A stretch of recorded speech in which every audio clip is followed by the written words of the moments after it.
All right, welcome to the Sumer Sports Show, Saturday edition. I'm Eric Eager. I'm one of the VPs of Sumer Sports. I'm joined by the Grayson McCall jersey clad Ben Brown, Sumer hat, Umla. I love the look, Ben. We We got to watch one half of UFL football already. How is your weekend going so far? yeah, I mean we pissed teal, right? I think that's basically where we're at this point. I'm just obviously McCall, NC State, the colors aren't going to be the same, but I still think likely path for them. We're going to be sweating it out here in like 2 years. UFL spring football season. I think Grayson McCall is going to be my favorite quarterback. So I'm just trying to get out in front of the hype. That's soon to happen, I would say, with the likes of the spring football league. So no, it's been good. I'm excited. We obviously have the draft as well, so this is I would say an exciting time of the season for the NFL as well. So we got to get into it. It is an exciting time. We have the draft coming up in 5 short days on Thursday, and that's going to be where we start. We are at halftime of the St. Louis Battlehawks hosting the Memphis Showboats. That game, Memphis comes back furiously, covers the first half number, which was anywhere from 4 to 3.5. They came back and did their thing there. That was a very interesting and a twist and turn of things. Not a lot of defense. Yeah, not a lot of defense Not a lot played. of defense played. In fact, I don't think St. Louis punted that entire first Missed half. They field did throw an goal. interception. They did miss a field goal. So there were some trials and tribulations there, but not a lot in the way of defense. To your point, Ben, St. Louis came in 7 point. They were up to 7.5 point favorites somewhere. They're close 5.5, depending upon where you look. So there was some Memphis money late. We'll get to the final three games. Actually, there's two games that happen at the exact same time, which will be an interesting thing for folks to deal with who want to have a little bit of action on those games later on because they'll have to watch like one game and kind of follow along on the apps. But we're Eyeball. going to go ahead and look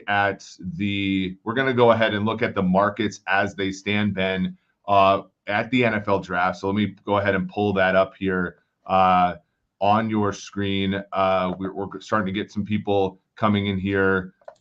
We are going to start, as we always have, because we're adults. We're going to go ahead and start with the number 2 overall pick. My new computer is actually being kind of interesting. It looks As like you're struggling over there, so that's okay. I am, mean, I like, am my new streaming computer, which we're going to use for the draft show. Which, by the way, everybody, is Thursday night at 7:30. By the way, Ben Brown, Tage Seth, Sean Syed, and Sam Brookhouse will all be in Detroit covering the draft for the first time for Sumer. They will be at the media. They will be at the media Radio Row. And then Thomas Dimitroff, myself, and producer Matt Scopsey will be in Atlanta. We will have the draft show 7:30 until the conclusion of round one on Thursday night. The fellas will have the show starting middle of the night Thursday night, Friday morning for the start of the to preview the second round, kind of going all day Friday, and then Thomas Dimitroff and I will be hosting an hour on Sirius XM the following day to preview day 3. But Ben, I feel like we were very prescient here. We told the people 2 weeks ago. the people 2-3 weeks ago that this market, the number 2 pick market, the favoritism that was being shown towards Jaden Daniels was on air. And we've seen this thing now. Daniels, as of last week, I believe when we were talking, was minus 200. It had gotten up to like minus 300, minus 350 in some other markets, or sorry, other sports books. This is one market, but other sports books. And now for our friends at FanDuel here, he's down to minus 125. Drake May is minus 105, if I'm not mistaken here. If you go ahead and look at that. So I look at this market now, and like I said before, I wouldn't take Daniels at this particular time. If again, there's no inside information suggesting Daniels to go into Washington. But if you feel convicted now, I do feel like this is the price point to take either May or Daniels. If this is something you want to bet on, it's basically, it's not a coin flip. Obviously, you're paying 25 cents of juice to lay Daniels, 5 cents to lay May. But it's much more palatable on both sides, especially in the case of Daniels here, to actually make a bet. Yeah, definitely. I mean, yeah, like you said, we obviously talked about this a couple weeks ago. May was very much like the side to bet at that point. To me, I think this did get down, maybe not specifically on FanDuel, but I very much think this was like a -115 market in other books, basically, which very much indicates like this is as close as it comes. Kind of like we said a couple weeks ago, like it very much wasn't set in stone. I think the reason we saw this movement this week was because of the reports, regarding Washington's visit with the top 4 quarterbacks. And to me, if that's the movement that is driving the market, I'm maybe a little bit surprised that a guy like JJ McCarthy didn't at least bump up some because of those reports. I do think it's very close between Daniels and May, but I also think there at least could be some there could be some substance to the fact that like Jaden Daniels' agent is frustrated right now with the Washington Commanders. Maybe in certain areas like Drake May could be as well, and I do think like that could point toward them going completely off the board at the 2nd overall pick, and maybe getting a guy like JJ McCarthy right away. I don't know, but that would maybe be the one outlier type opportunity that would really be enticing in this market to me right now. Yeah, so you're saying McCarthy at 16-1, just completely sort of going off the cuff here, thinking that we don't know what they're doing. They seem to not know necessarily. Well, they claim to not know what they're doing. Yet McCarthy being in the conversation warrants a 16-1 play. I don't necessarily disagree with you. I think that is certainly very interesting. Let's go ahead and look at the number 3 overall pick market, Ben. A very similar kind of idea here. May the favorite, which by the way, that should be backing up here to again. This is like my new computer is kind of acting a fool here. Dithering, they say, right? Yeah, hold on. I need to just get a mouse, honestly. Okay, here we go with Drake May being the favorite. That should be a movie, by the way, starring the late Dink in May the favorite. For anybody in gambling Twitter or in the gambling space that gets that joke here. So May is -115. This one McCarthy's closer to 4-1. We have Daniels at +175. This is again another one where again May is the favorite here. I think only by default by the fact that he's not the favorite to beat second. And this is a good point by Very Difficult, our friend here. Back to May Daniels head-to-head back-to-back is -115, -115 at Circa. Again, Circa has been kind of the one. Even Jeff Benson, the one of the heads over there, very, very good. Also very transparent with how he sort of moves things. Is talking about how they're basically moving on bets right now because the bettors have more information obviously than the bookmakers there. So that's a very interesting sort of discussion topic there. So I don't think that there's much to discuss here. Pick number 4. Go ahead, Ben. Well, I was going to say, I do think just in general, like the 3rd overall pick and what the Patriots actually end up doing with it is very much going to influence like a lot of other bets within the 1st round that I think maybe some people would have value. To me, like, and this is kind of, I think, like the inflection point of the draft is the 3rd overall pick in general. Because I do think if the Patriots stay and select a quarterback, like that's very much the path to going over 4.5 quarterbacks, seeing Penix and Bo Nix potentially slide up into the 1st round. Seeing like a little bit of like a mid-1st round run on quarterbacks. But I think if they trade that selection to a team like Minnesota, it does like stand to reason that we could see the 4th quarterback, whatever one that the Commanders and the Vikings don't end up going with in that scenario, dropping to like I would say almost the teens or like the high 10s, maybe falling out of the top 10 pick sort of situation. I think that's when you see guys like Penix and Nix potentially slide and go, over their draft position number based on that quarterback movement. So I think it's interesting. I do think I'm still would be somewhat surprised if the Patriots actually make the selection. But I do think that their particular viewpoint of how they view this, quarterback class is very much going to make or break a lot of those bets in the mid to latter half of the first round. Yeah, for sure. I think. By the way, the second half has started in St. Louis. Case Cookus takes a sack on first down. There trips over his own running back. I do agree. I mean, I think when you look at New England, I've said this a few times. I think New England's, they were fifth in yards per play allowed defensively. I think that they were much better defensively than the sum of the parts. We've seen a decent amount of evidence for that, right? Jamie Collins when he left, J.C. Jackson when he left. Guys like Kyle Van Noy, Jelani Tavai, even guys like Patrick Chung, whenever they've gone other places, it's never been all that pretty for them.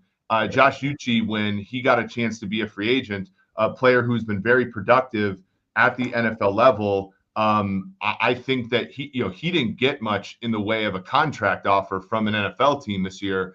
I think people look at that defense and think that Belichick is really the star that stirs the drink. And so with him gone, I think the defense is worse personnel-wise and will be worse production-wise than even we thought. And then you couple that with the offense being terrible last year. Like, I think that this roster is further away from being good than the third best quarterback in the draft. Now, if they end up with Drake May, he might be the second best quarterback in the draft. But I think the roster is further away than being saved by the third best quarterback in the draft would suggest that they could be, if that makes sense. So I think trading, it makes sense for them specifically. And Minnesota, on the other hand, is obviously much more well-stocked with players. Even New York Giants are a much more well-stocked team with players. For the same reason, I don't think it makes sense for Vegas or for the Denver Broncos to move up then. Right, definitely. And I think that's like kind of the point of this whole discussion. And I think, in that scenario where the Vikings do end up moving up and taking the quarterback, the Patriots at 11, I very much think would pass on that fourth guy, potentially kind of like you said, where the Raiders and the Broncos view their rosters as well. Like, they could be more than just a quarterback away. And I know like next year's quarterback draft class isn't that highly thought of at this point in time, but one of those teams is very much going to be in the mix for the number one overall selection. And I think there's a case to be made for all three of them, at least having the mindset to be waiting on a quarterback. So I do think there is possibility that you do see that typical quarterback slide with the fourth guy off the board. If that happens, like the Penix and the Bo Nix situation, I think gets more murky. And I think we maybe see that continuously slide maybe even into the second round of the draft. Yeah, Memphis has to punt. St. Louis with the football picks up a first down. Caleb Burton interviewing the A.J. McCarron, the famous A.J. McCarron family. I want to look at these two markets, Ben. Number of offensive linemen drafted in round one, and not number of quarterbacks. I'm sorry. I want to look at although number of quarterbacks is interesting. I want to look at number of wide receivers. Now, I think that these markets are appropriately juiced. When I look at over 9.5 offensive linemen going up at minus 194 to the over, and number of wide receivers drafted in round one under 6.5 to be minus 250 to the under. The fifth year option has been a discussion that I think a lot of people who are not involved in teams and who are not necessarily the sharpest we'll talk about, because they're like, oh, teams will trade back into the first round and get that fifth year option. That actually hasn't happened very often. Right. And in fact, I think since 2020, the new CBA, it hasn't happened at all. And that's because the fifth year option, especially for quarterbacks, is actually not that good of a deal, right? Right. Jordan Love, we just saw that fifth year option was actually something that was contentious, even though he hadn't played. He hadn't hit any of those escalators. Now, that being said, for a position that is hard to develop in, offensive linemen, for example, like Jedrick Wills' fifth year option was $11 million. Even Tristan Wirfs last year was like 14. for a guy that like had played and played well. That one to me, if you hit on a lineman and he develops into a player, then that 5th-year option actually does present a value down the road, right? If you're going to be one of those teams, like let's say you're a rebuilding team and you covet that surplus at the end of the deal, right? Versus wide receiver, where if a guy comes in and kills it right away, he's going to hit the escalators. That 5th-year option is going to be a lot more. That 5th-year surplus isn't as high. I think what you're going to see, if you do see teams trading back into round 1, it is going to be at the expense of wide receivers and at the benefit of offensive linemen. And so I do believe, and if you can find alternates here. So for example, if you can find an alt under 5.5 at plus money, an alt over 10.5 at plus money here for offensive linemen and wide receivers, reverse respectively here, I do think that is a good play. Yeah, I was actually, so I did do a decent spot yesterday, and we had a discussion on Penix and Bo Nix basically, and the movement in which Penix has kind of dropped dramatically at places like Circa on his draft position number. But and that was very much my counter, is essentially what you had basically just said, is like us as bettors and the betting market in general is overvaluing how much teams actually care about that 5th-year option for especially at certain positions like quarterback and wide receiver, because of the things you said. I think, the 2021 projections for the 5th-year option for that draft class, like if the guy made multiple Pro Bowls, it's like $38 million or something at the quarterback position, $34 million if they made one Pro Bowl. So like that's, close to top 10, top 12 money anyways. I do think there is maybe a benefit to teams of having that flexibility to figure out the long-term contract with the guy. But I think teams now see, the situations with, 2nd-round picks, and I know, Jalen Hurts was basically like the start of this, but I do think like that approach is more so the direction that teams are trying to gravitate towards. And I agree with you that they're not going to trade up and get these premium positions. And I do think, you said offensive lineman. I think to me, edge rusher and cornerback as well, depending on the depth of that actual draft class, like those are positions that I think teams are actually going to covet towards the end of the 1st round, more so than quarterback and wide receiver. So I'm definitely with you. And I do think in some ways like that's going to point towards those teams at the end of the 1st round, kind of like gravitate towards those positions outside of, maybe your Kansas City Chiefs or something. St. Louis inexplicably runs on 3rd and 2 a jet pass, and it gets loss of 3. They have to punt, then they get called for delay on 4th down. So we are halfway through the 3rd quarter. It is 20-17 St. Louis in this game. Here's a couple. Okay, let's talk about some markets here, and I want to talk about looking at these again, player to team markets, and let's look at Buffalo, for example. Again, we talked about this a little bit last week, but when you look at these teams, Benjamin Solak had a tweet, and I think it was pretty innocent, but I do think it sort of highlights a thing where he was saying he was struggling with basically writing his mock draft because he doesn't feel like he really understands like a good ordering of players within positions. And I think that's true, but I also think that the market totals, which we just saw, is really highlighting this. In a draft where the 1st round only has a combined 1 projected tight end, running back, linebacker, and 17 combined offensive lineman, wide receiver, let's say, it's going to be harder to do mock drafts because we're always bad at picking which player within a position is going to go to a team. We are relatively better at picking which position is going to go to a team. But when only a few positions are going to go in round 1, that makes the process of mocking a lot harder. And so when I look at, for example, this market, these markets, I think, to that point though, I think that these markets, for example, the Bills to draft the wide receiver first. I look at this market here where I look at Carolina, for example, wide receiver first. Now, this isn't quite as bad. And in fact, offensive lineman has gone from 6-1 to a little bit more than 2-1 here.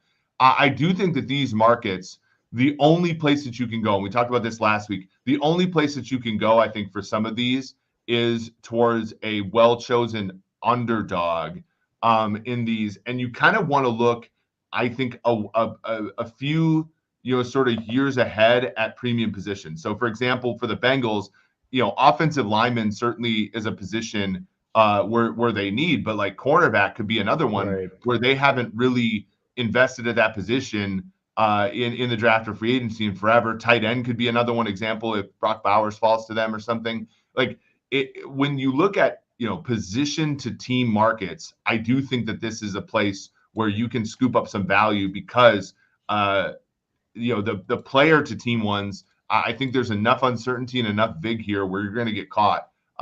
You're going to get caught trying to discern a lack of information from teams, but these ones, I think that there is some value. Yeah, definitely. I do think, kind of like you said, I do think the Bengals in general, going cornerback does make a lot of sense. Obviously, they went Cam Taylor-Britt, a couple seasons ago, drafted Dax Hill, kind of in the similar vein. But I do think there is, probably a need for somebody. Obviously, I think, Mike Hilton in the slot is like a pretty good slot type cornerback. But I do think, somebody along with Cam Taylor-Britt definitely makes sense. And like you said, there is probably going to be some discussion of where Taylor-Britt even fits in, in the next couple seasons. So you do want depth at that particular position. I think you can make a strong case at 8.5 to 1. Why the Bengals would go in that direction. I think the mark. I do think there is like an intrigue when the market is so heavily in favor of one particular position, especially on some of these teams, because I do think, like, even what Beat Gamer said in the chat, like, the run on certain positions are just so hard to project that laying something in any of these markets, I think they're much more, it's much better to take some of the long shot opportunities at some of the more premium positions as opposed to laying like a decent favorite, I would say, for sure.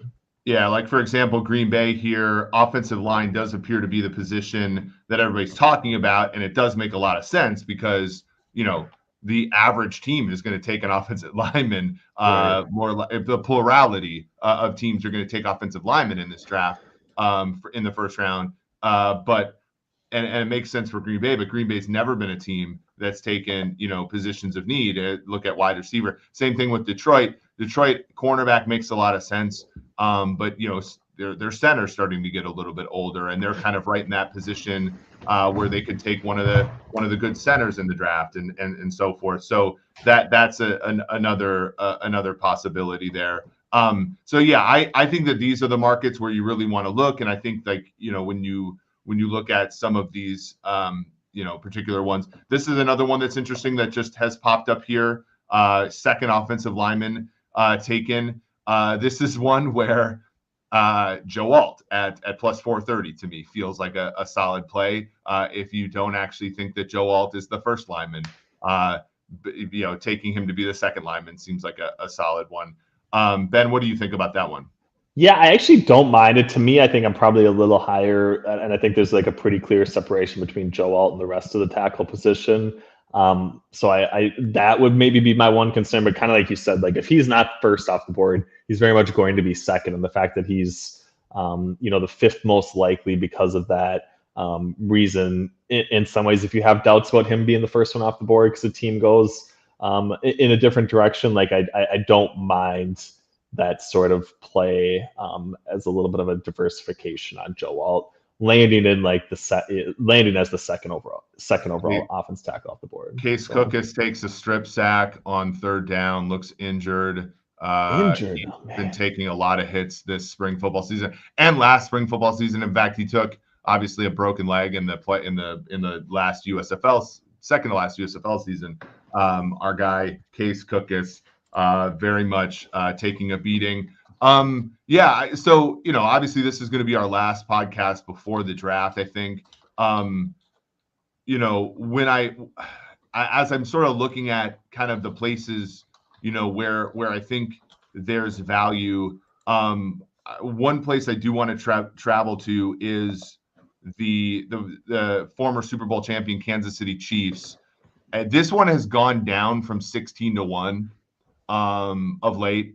I think the Chiefs to take a defensive lineman edge. I do think defensive interior is a need for them. Now, a true nose tackle is really what they need. But that one is one that makes a lot of sense. Offensive lineman at plus 135 as well does make a lot of sense. I wouldn't be surprised if they finally took a wide receiver in the first round, but they have not taken a wide receiver in the first round, if I'm not mistaken, since Jonathan Baldwin, I think in 2011, which has a tie to Sumer Sports because famously Bill Belichick told our CEO Thomas Dimitroff that Jonathan Baldwin was, quote, as good as Julio Jones. So that smarts a little bit if I remember correctly. But this is one where I do like them to go defensive lineman, and this is one where it could be a trade back. I remember that I know John Dorsey was the GM when this happened, but when they in 2016 traded out of the first round back and then took Chris Jones with their first pick, that again, remember, that is an out that can happen a lot. There are teams, Cleveland, Carolina, that could trade back into round one. They have to have a trade partner to do it. And so when you're thinking about some of these teams, especially from 20 to 32, that could be when you're thinking about their first pick market, think about safety, for example, safety and linebacker. We know that it's very unlikely that there's going to be a safety or a linebacker taken in round one.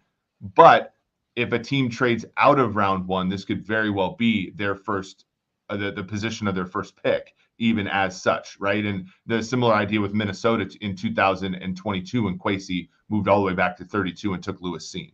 Right. Yeah, I think it's actually a really good opportunity because there are some of these situations where it is, 60 to 1, like you could diversify a little bit on some of these teams, especially ones that have shown at least the mindset to trade back a little bit. Maybe even a team like San Francisco as well. I know those aren't getting quite as outlandish as what Kansas City was offered, but I don't mind like sprinkling that across a few teams in the back half of the first round as kind of like an opportunity for a trade back, because I think it is, a decent idea. I would say that might happen for sure. There's just so much unknown with how the first half, even like the first 10 picks matters so much in the first 3 picks, and so much is influenced by information that we're not going to have until the draft. So I do think, playing a little bit more of the longer markets is always something that's going to be the approach that I gravitate towards for sure.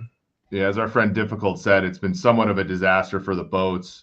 A punt, not a great punt. The referee doing a walk down the sideline out of bounds on the Memphis side of the field. The last thing I want to talk about before we do preview the USFL week 4 is the other position. So this one, first running back taken, do not, under any circumstances, take like basically Trey Benson or Jonathan Brooks. Those two might be the first running back taken, but once you get to a position where the first guy taken is in the second or third round, like there is just no value in playing anybody who's less than like 9-2, like Blake Corum, because it's a styles make fight situation at that point. And just like when Ariza was like the first, was a huge favorite to be the first specialist taken his year. It's just at that late in the draft, these teams have to like fall in love with those positions, and it's just a really bad gamble to go ahead and do that, right, Ben?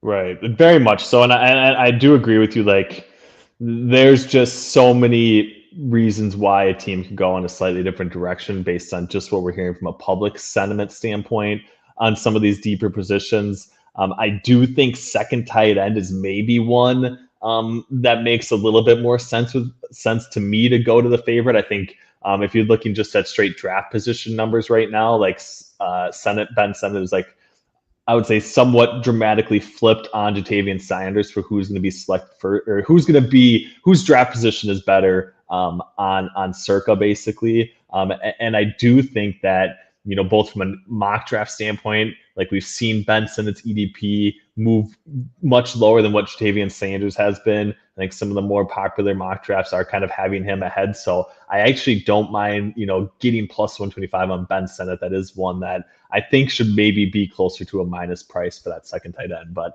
I do agree with you on like the running back position and how to approach, some of these markets where it is going to be, a day 2 guy as the first one off the board for sure. Yeah, I'm not a huge fan of your "this one's different" take on that, That's true. but sure. The St. Louis gets called for holding there at second. Well, at the moment here, it's 2nd and 16. I might be a little bit behind on the stream. You can see the live odds here for the Battlehawks against the Boats. If you bet over, it did seem like a pretty solid, pretty solid play. And now you are kind of sweating it out a little bit. But nonetheless, it looks like St. Louis has gotten at least picked up a first down here. I'm looking at the Birmingham Stallions here. I made this game against the DC Defenders. I made this game 10, opened, 8, got down to 7.5. This thing was like kind of split for a little bit this week, Ben. I think it's settling in at 9. No real opinion now that it's there. The totals, obviously Everything crept up. Very difficult, incredibly sharp guy. Turned us on to the overs last week. The overs went 4-0.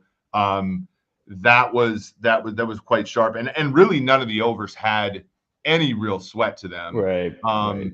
So, now they're all kind of creeping up. This Panthers Brahmas one is interesting because Josh Love, EJ Perry, I thought had a better game than most of his outings last week. And Quentin Dormady lost obviously the quarterback battle to Chase Garbers.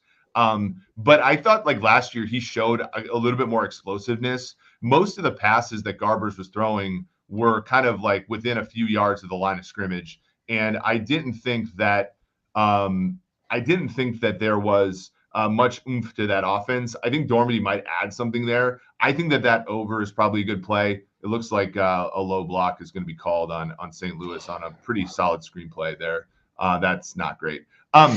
So that's the only like total I think has any legs. Arlington, they're bad defensively. Houston's bad offensively. So we'll see which one of those wins out. That number has crept out to 3 at times, but now it's kind of settling in at a juice 2.5. Ben, do you have any takes on any of these numbers going into week 4?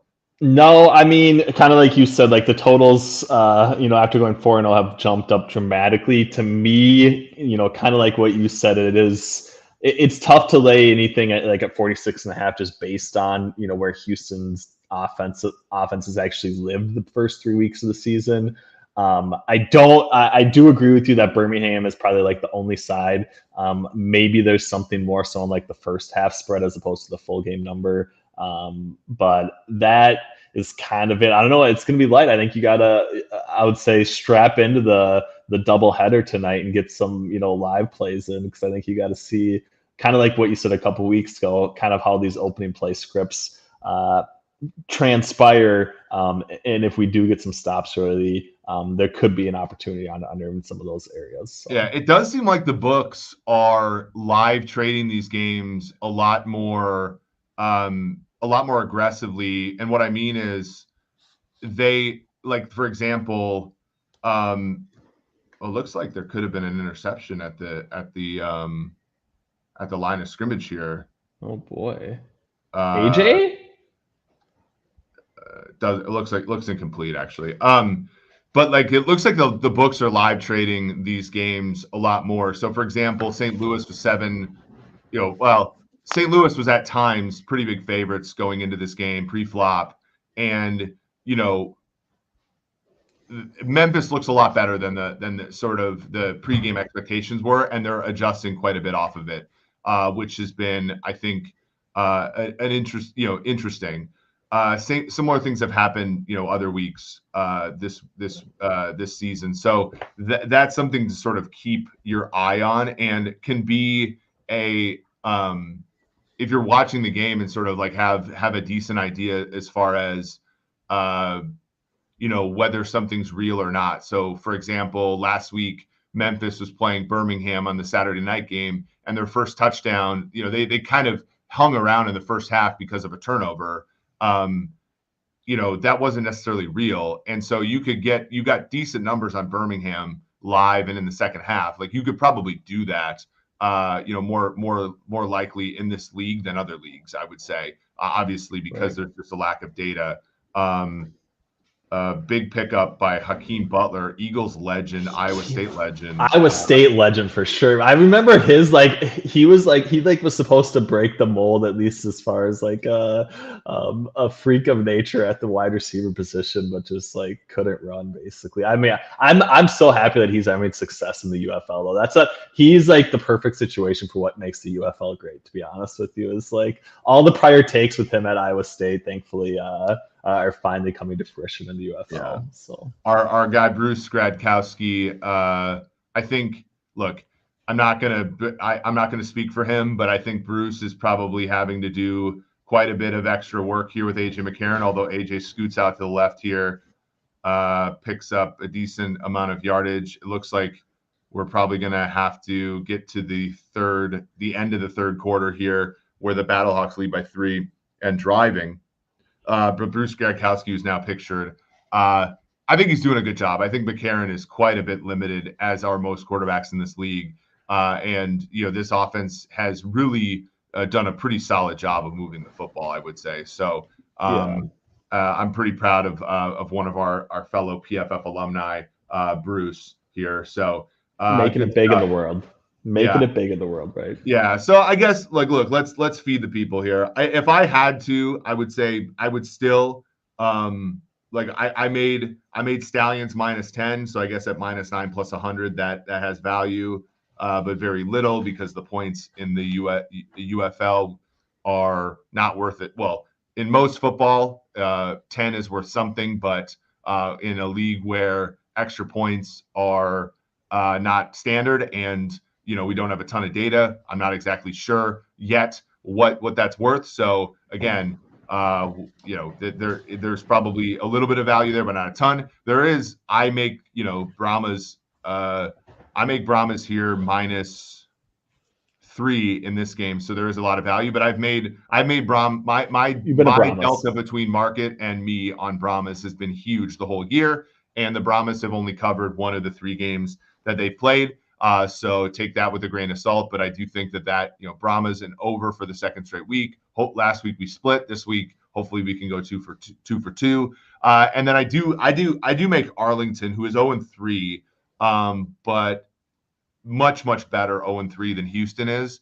I make Arlington -5 in this game. I think that they are much better than Houston is, and home field advantage in the UFL is about half a point from what I can estimate. So I think that there is value on Arlington in that one. If anything, I think under is the value there, but Arlington's defense is terrible, and I think Reed Stinnett did show some spunk in the last week of games.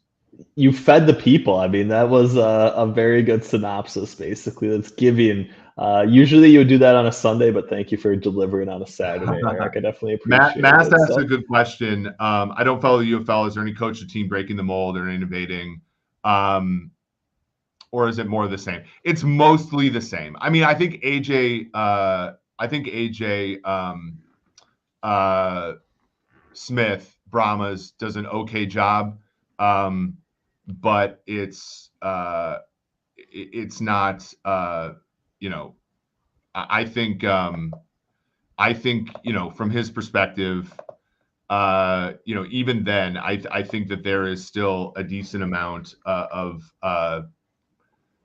There's just a lot of there's a lot of just like punting on 4th down. There's a lot of going for 2 or going for 1 when going for 2 is plus EV. There's a lot of you could go for 3 here. There's just a lot of still negative EV football played in this league, and I think the Brahmas have good coaching. I think Birmingham has good coaching. I think St. Louis has good coaching. I don't think that the league as a whole has good coaching, and I don't think that anybody's being all that innovative though in this league. And so you can't really, I think, bet on that league. Interesting how everybody's. So this is interesting. Akesh, interesting how everybody's waiting for data on the key numbers. Can't just run a rational sim. Yeah, I don't think you can run a rational sim on this league is kind of my point, because you don't know how these teams are going to act. Like you don't know, like for example, the percentage of time teams are going to run 1, 2, or 3-point conversions. Matt, you wanted to talk about a couple things before. Ben, you wanted to talk about Matt Collar's clip.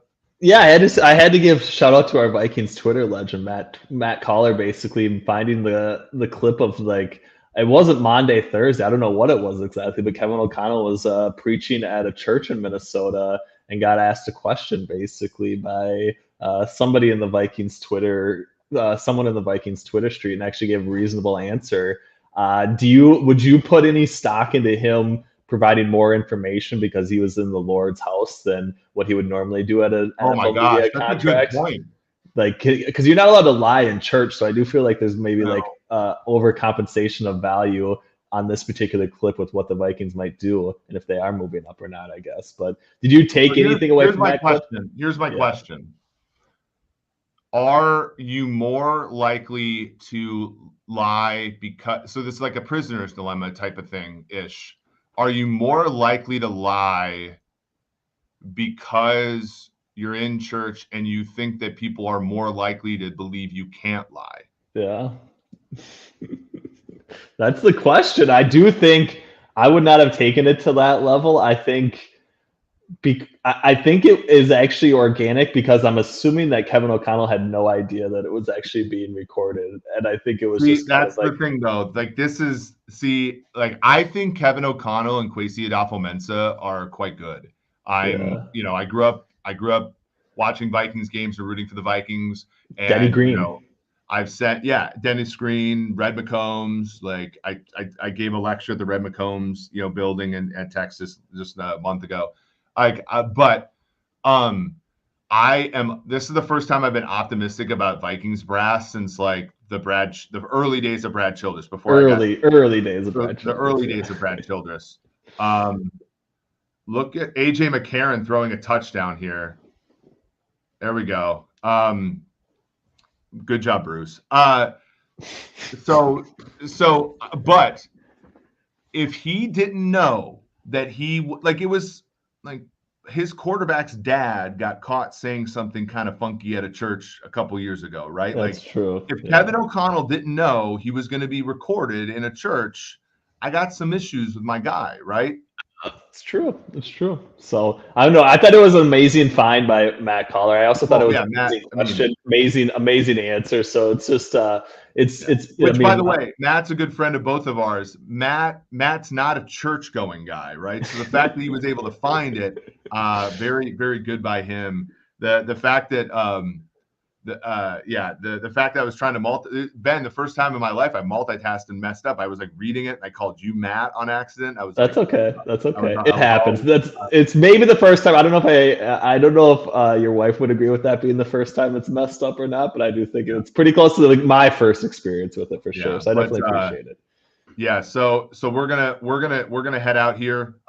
This has been a lot of fun. Again, Tej Seth and I, speaking of Matthew Collar, Tej Seth and I were on Matthew Collar's Purple Insider podcast. It was a lot of fun. Myself, Ben Brown, Tej Seth, Sam Brookhouse, and Sean Syed are going to be all over the place. Ben's done like 6 hits last week. I'm doing Vikings Insider actually or Purple Insider. I'm doing Purple Insider on Monday basically with Matt. So we're going to be all over the place. I was on BetMGM the other night, like Sirius XM, of course. We have replays of our show. By the way, our Thursday stream is going to be sponsored by Underdog Fantasy, which will be great. They've been an awesome partner pre-draft so far. So all kinds of really fun stuff. Our mock draft came out yesterday. We're going to have another one coming out Thursday morning of the draft.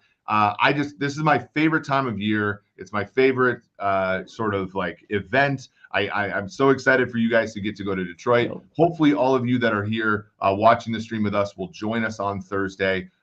It'll be such a good time. You'll obviously get to hear from Thomas. You'll get to hear from me. You'll get to hear from a few others. We actually have Justin Pugh, current Giants offensive lineman. He'll be coming on the show for a little bit. We'll have Brad Spielberger, who is now an NFL agent. He's going to come update us on what his life is like now that he's representing players in the draft. We're going to have some voiceovers from some scouts, including Mike Mayock. It's going to be an awesome time. I'm so excited. I just can't wait. So For Ben Brown, for Eric Eager, this has been the Sumer Sports Show.